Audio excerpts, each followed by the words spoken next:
Hey, everybody. Good morning, good afternoon, good evening. Welcome to this episode of the Nut Close Show. My name is Scott Carson. As always, excited to be here this morning. It is a chilly Monday here in Austin, but glad to be back after spending a few days out of the office in sunny Orlando. We had a great time, actually. We headed down to the Podfest, I guess the fourth annual Podfest Multimedia Expo, and had a really good time down there, catching up with some new friends, actually. It was a really, really good event to attend. And as we've been doing this podcast for over 6 months now. Oh, no, not I'm sorry. We're still about a week out from 6 months, but doing so much over the last year to really kind of get promoted, with us doing these Facebook Lives that we do every day, doing that for 9 months before we turned it into a podcast. So it really taught us a lot about what we were working on and kind of where we were going. And it really kind of came full circle this past weekend in Orlando.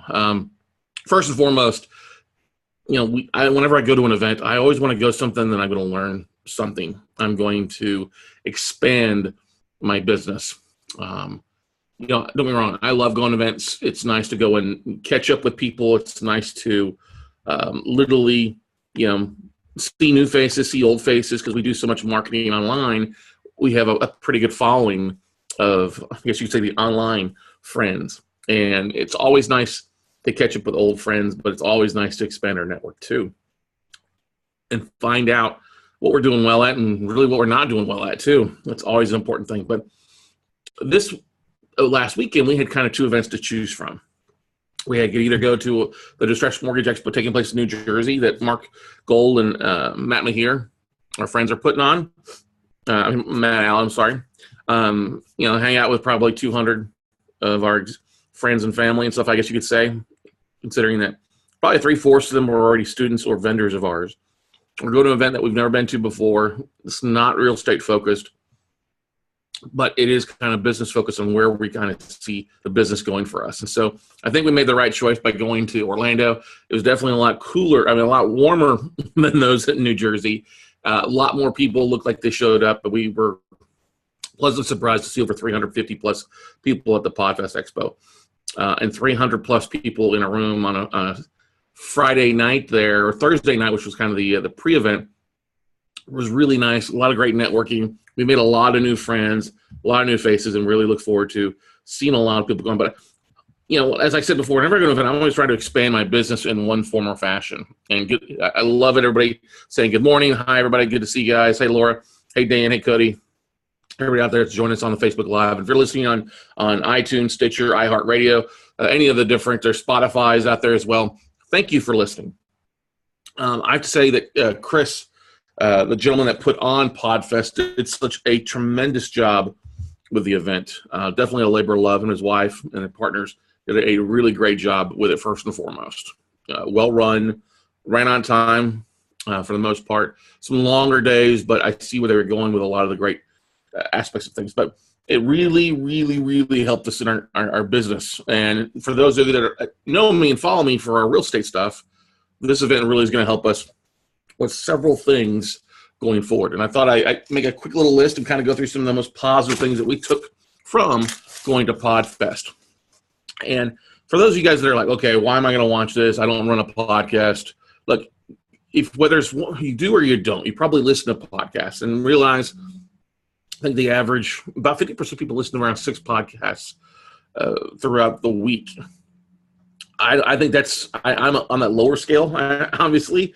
I don't listen to many podcasts. I listen to a few here and there, but I don't sit there and spend time listening to everything because we're constantly working on a variety of things. But there's things to keep in mind. First and foremost, I'm a big believer that we're all in the media aspect of things, especially in today's economy, today's society, where social media, video is so much easier to have access to than it was years and decades ago. So that's one thing I've always kept in mind. We run basically WCN media. It's the way to look at it.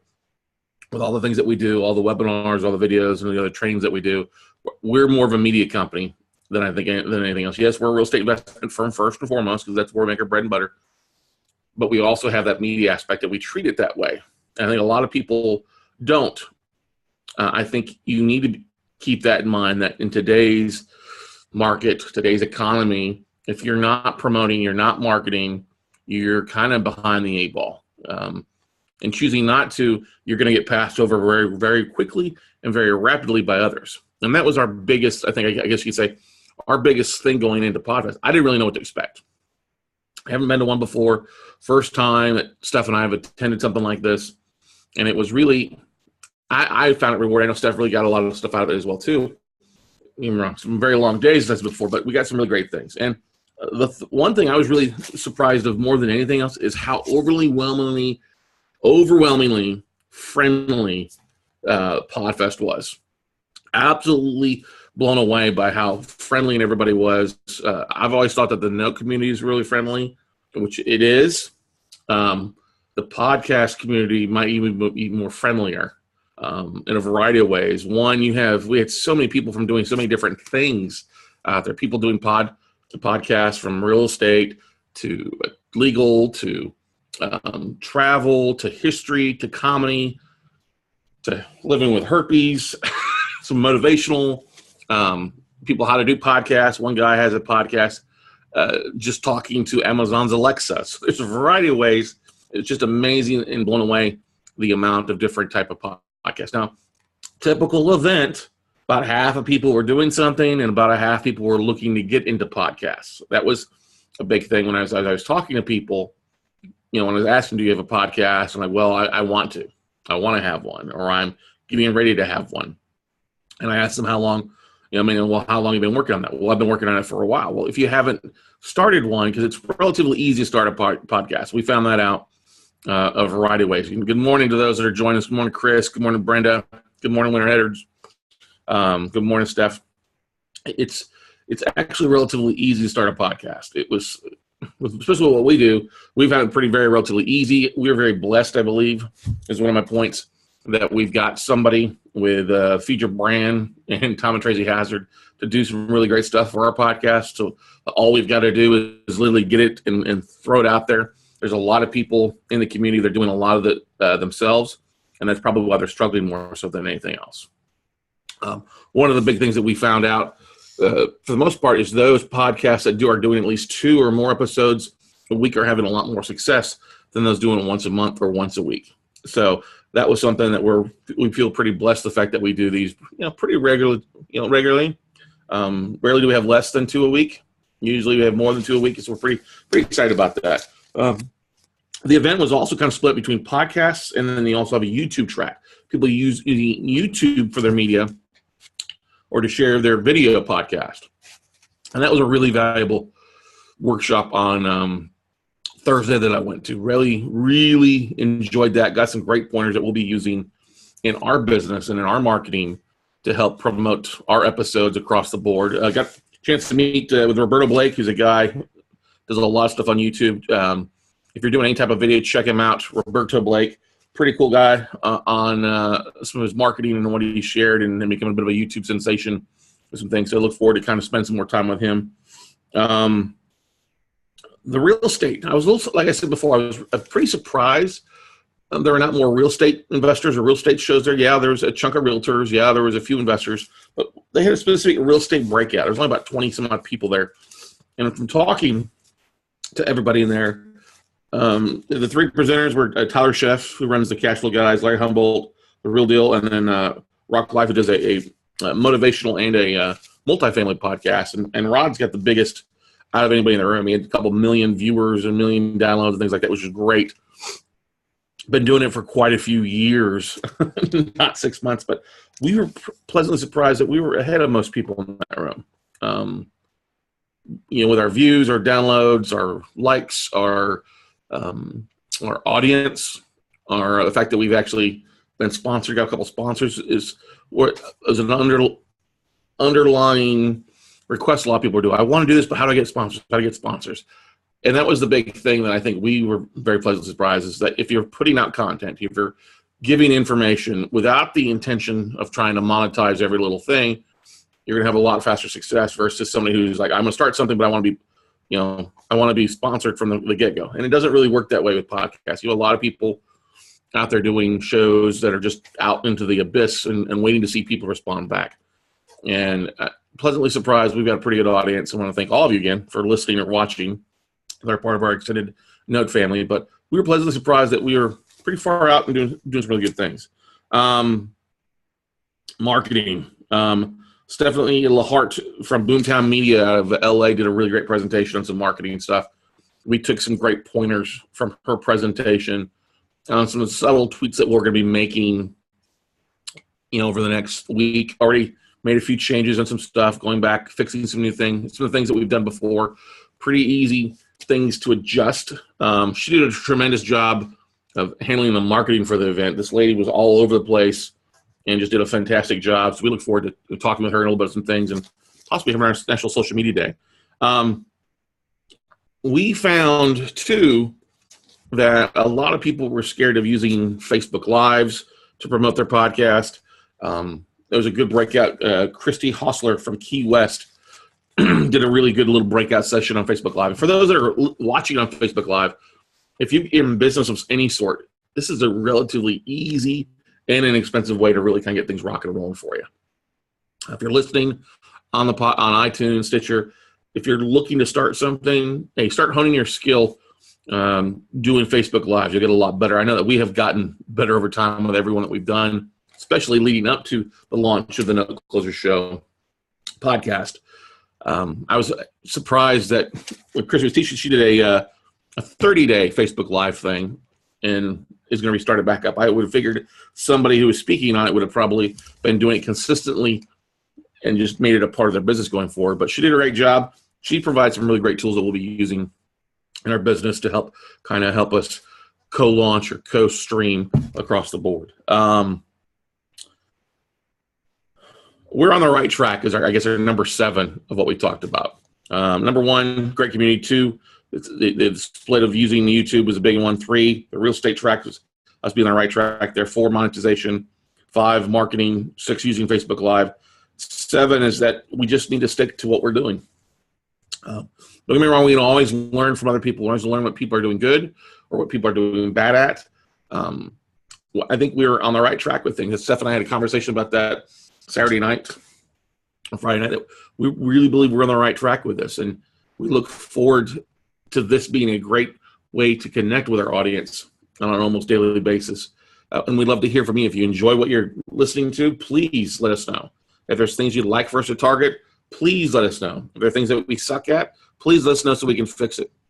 But we are really excited about the path of where this podcast is going, where these Facebook Lives are going, and the tremendous email blasts that we're getting for people on great, and keep it up and enjoying it and being able to connect with everybody on a daily basis really keeps us rocking and rolling and gives us a great feedback to go. And I can remember watching Gary Vaynerchuk when he had the Gary V show on an almost daily thing where he was begging for people to comment and share back, questions and answer stuff like that, and how much media has changed in the last 3 years since he really was doing that stuff. And so we feel very blessed that we do have a great community of people online on Facebook, but in our real estate circle who do a really great job. So if there are any questions or comments from those that are watching, I would appreciate this time. Dan says, great content about the podcast. Thanks again for the help in our podcast. Will be launching shortly. Thanks to Tom as well. Long work in progress. You're welcome, Dan. I honestly don't think it's a long work in process. Honestly, there's some things that you have to put in place. Don't get me wrong with music and things, but you have to look at one of the things that we have to look at, and I look at this on a daily basis. What am I spending my time on? I want this to be the most effective use of my time because we only have 24 hours in a day for the most part. A lot of times there's less than that when you have families and other obligations, but you have to look at what's to be your most effective use of time getting the word out to your database. And that's why the podcast was an easy transition for us since we've already been doing Facebook Lives for so long. So keep that in mind. If you make it, I will tell you this, one of the biggest things that we learned is that you got to spend some time with your stuff after you film it.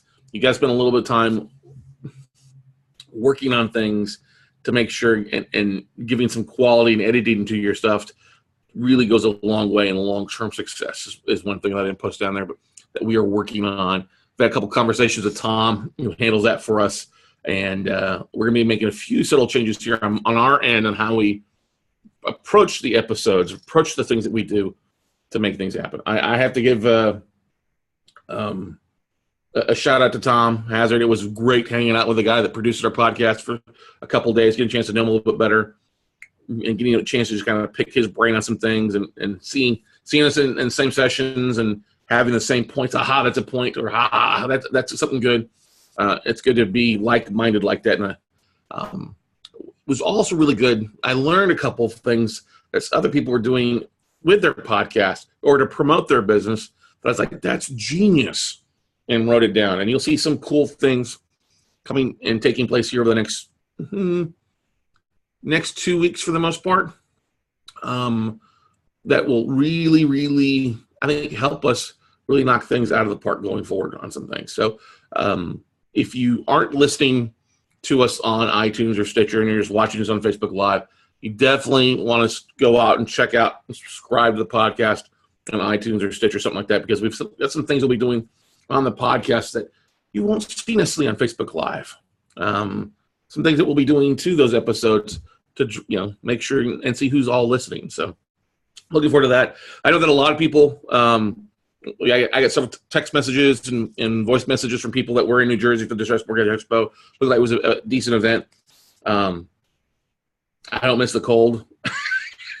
And we were really glad that we did go to Orlando. It was nice to really meet some new connections and new some pointers on some things. Hey, got to hang with William Hung from American Idol was there as well. He's got a podcast that he's working through. What an interesting guy. I will tell you that. It was fun hanging with that guy and talking with him a little bit, and some of but just a laid back cat for the most part.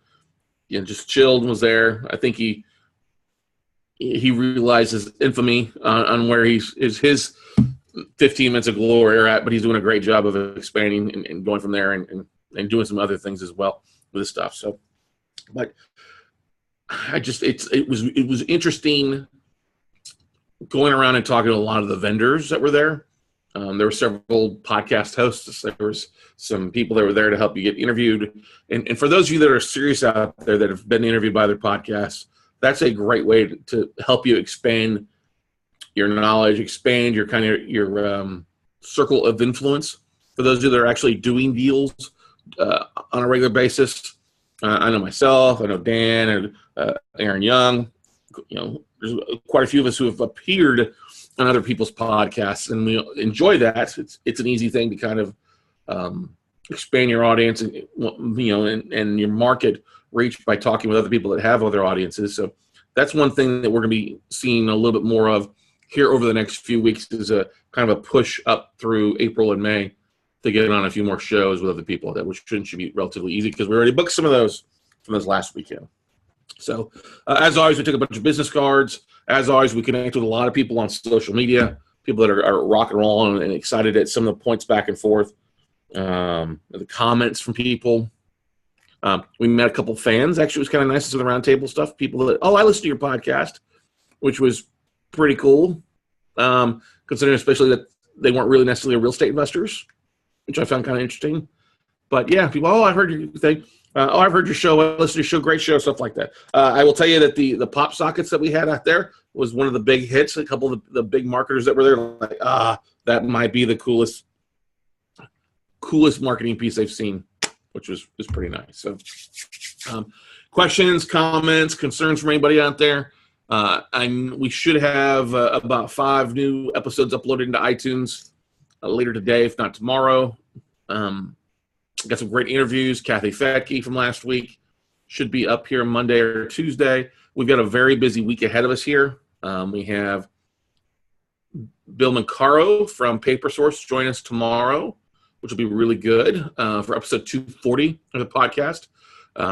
Thursday, we have Maureen McCann join us as well. Wednesday, we'll be talking about the 10 things that I love about notes on Valentine's Day. And Friday, I got a little surprise on Friday. I'm going to leave it until I'm not going to tease you guys too much with episode 243. But we got some really cool stuff that we'll be talking about on Friday. I think you guys will be very pleasantly surprised at some things like that. As always, guys, we have a couple events coming up that you may want to take a look at. We have Note Camp 5.0 taking place in less than 60 days. There are 58 days out from that. Pricing for that goes up to $197 from the $149 here at the end of this week. Notecamp.live to get your tickets. We're really stoked about the 30-plus speakers that are going to be a part of that. We're doing some great stuff. And we've got a good chunk of new speakers this time around compared to last time we did it in October, but really, really excited about Notecamp.live. As always, we have our next virtual workshop taking place March 9th through the 11th. That's just under 30 days out as well. That is going to be a big, big thing. We're going to do a special for those that are listening and watching that. If you sign up for the virtual workshop on Valentine's Day, we'll throw in Notecamp as well. So you get a 2-for-1. You and 2 events, a menage a trois of content. A threesome of things. You plus 2 events can be a threesome of knowledge out there for you. That sounds pretty bad. That went off the rails. Tonight we're excited. We have our usual Note Night in America. If you're listening on iTunes, Stitcher, you'll be able to catch that as a special episode on iTunes. Yes, those that are watching, we have been doing the Note Night in Americas as special episodes on our podcast as well. You can catch us under the NNAs. Tonight we'll be discussing the 50 reasons, 50 shades of freedom, and what you need to be doing to find that type of freedom out there as well. So join us tonight. That'll be a lot of fun. Unfortunately, wasted about 2 hours Saturday night watching that stupid movie 50 Shades Freed in the movie theaters. Don't go see it. It's not really worth going. I guess if the girls want to go and hoot and holler for 6-pack abs and a tight ass, they can. But yeah, not worth really going to for the most part. But anyway, guys, learn. Like I said, going back to the main point here, if you're thinking about doing a podcast or launching a podcast, do it now. I think that's the most obvious thing that we heard from people is don't wait. Go do it now. Go film it.